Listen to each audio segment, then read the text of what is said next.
Ay po nandito po tayo sa Rizal Drive, Olongapo City po. Ito malapit sa bahay ni Mayor, no? Ni Mayor MJ. May pamangkin, anak po ni Kuya Rolen. Nandito tayo arong Magsaysay Drive. Napakalapit ng police station dito. Pakita natin yung mobile ng police dito, ano. Ito yung mga mobile ng police dito. Nung araw nang buhay pa si Dad Robert, pag ito nakakakita ng mga pulis na kinakatongan ang jeepney driver, nagagalit yan siya. Nilalapitan niya ang pulis, pinagsasabihan na kung may mali ang jeepney driver, brother, you better issue ticket, pero huwag mong kokotongan at peperahan yung tao. Ganyan si Dad Robert katigas dito sa Olongapo, pati Olongapo Police, no? Sindak lang niya. Saka si Dad Robert, pag naglalakad yan siya sa kalsada, yan siya, pagka may ilaw, kagaya ng mga posting ganyan, babarilin niya yan. Oo, bubunot siya ng firearm, babarilin niya yan. Sa tinatanong ko, Dad Robert, hindi ka hinuhuli ng PNP kasi illegal discharge ka? October para may isa. Saka bakit mo binabaril yung poste? Yan, yung mga ganyan, posting ganyan. Sabi sa akin ni Dad Robert, nalasing na ako, nasisila ako, binabaril ko talaga yung mga posting ganyan, binabaril ko yan. Pero hindi ako namamaril ng tao, yung ganyan. So ang tanong ko naman, hindi ka nahuli for illegal discharge, bawal yan. Ang sagot sa akin ng airpot, hindi sila uubra sa akin, host, kasi kilala ko mga city prosecutor. Ano mo kasi si Dad Robert, talaga ang passion niya, mga firearms. Yan talaga ang passion niya. Kung si Mama Olga ang hilig mga plants, si Dad Robert ang passion niya talaga firearms. Nandito pala tayo, no, sa Philippine Red Cross, no. Ang chairman nito medyo hindi natin kasundo sa politics. Sila ang nagbibigay ng mga problema dito nung sila napupong mayor. Sila ang nagbibigay ng problema dito sa kuryente, no. Pero kompleto naman si Dick Gordon ng mga ambulance niya, no. Kasi palagay ko dito na lang siya. Kung magpa-file siya ng mayor pagdating ng 2 months from now, October, palagay ko hindi na rin siya mananalo, no. Kahit sinong Paulino siguro tumakbo for mayor, talagang malalaglag ito sa eleksyon kung ipipilit niya.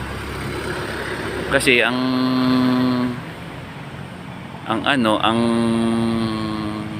sabi sa akin, pagka hindi daw siya pumasok bilang senator sa survey, tatakbong city mayor ng Olongapo. Hindi na rin natin mababago mga ugali dito ng mga tao, kasi nung araw naman talaga, itong lalo na sa Magsaysay Drive nito, nung araw, ang SBMA kasi, when you exit the gate is Olongapo City. So nung araw, ito, mga club ito, maraming mga chika babes dito.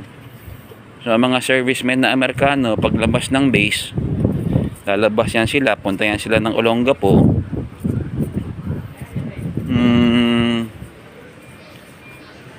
Magugutan dito sa Olongapo. So itong area na ito, Magsaysay Drive, medyo hindi mo na mababago ugali ng mga tao dito, kasi sanay na talaga yan sila nag-yosi. Dahil yung araw, these are all clubs.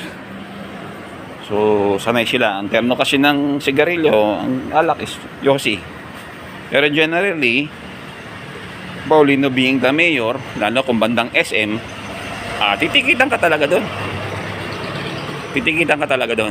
Talagang hindi ka uubra doon. Yung mga OTMPS, yun na nag-i-issue ng ticket doon sa Olongapo. Kilala ko yung sasakyan na yan, no? Ngayon, punta tayo sandali sa bahay ni Mayor, no? Tawid tayo ng kalsada. Punta tayo sa bahay ni Mayor. Alam mo naman si Councilor Huti Paulino, parang si Carolyn, palakad-lakad lang ito, walang security dito eh. Diba? Andito tayo ngayon, palakad tayo. Punta tayo sandali sa bahay kung may tao. Napalagay ko, wala. Ito yung project ni Kuya Rolen, no? Itong Abitus Dialysis Center. So, nangungupahan ito sa property ng Paulino, itong si Abitus. Pero hindi na siya sinisingil ni Kuya Rolen, no? Ng monthly rental niya. So, ang pinakabayad na lang ni Abitus sa kay Kuya Rolen and kay Mayor Lenjay is maximum of 8 patients sila pagkarinig ko, kasi may sakit din ako, may 18 itos ako, so mahina ang pandinig ko.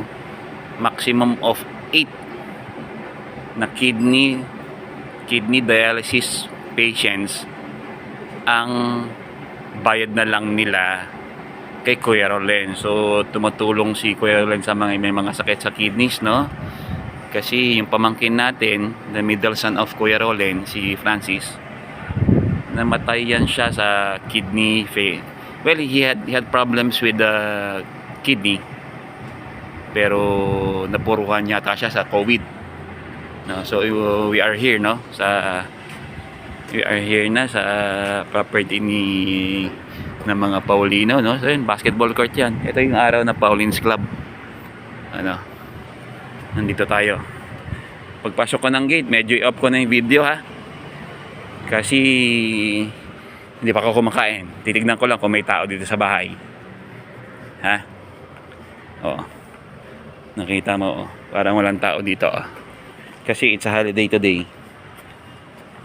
So, palagay ko wala tayong tao dito. Okay? Pasok na muna ako sa gate, ha? Okay, bye-bye.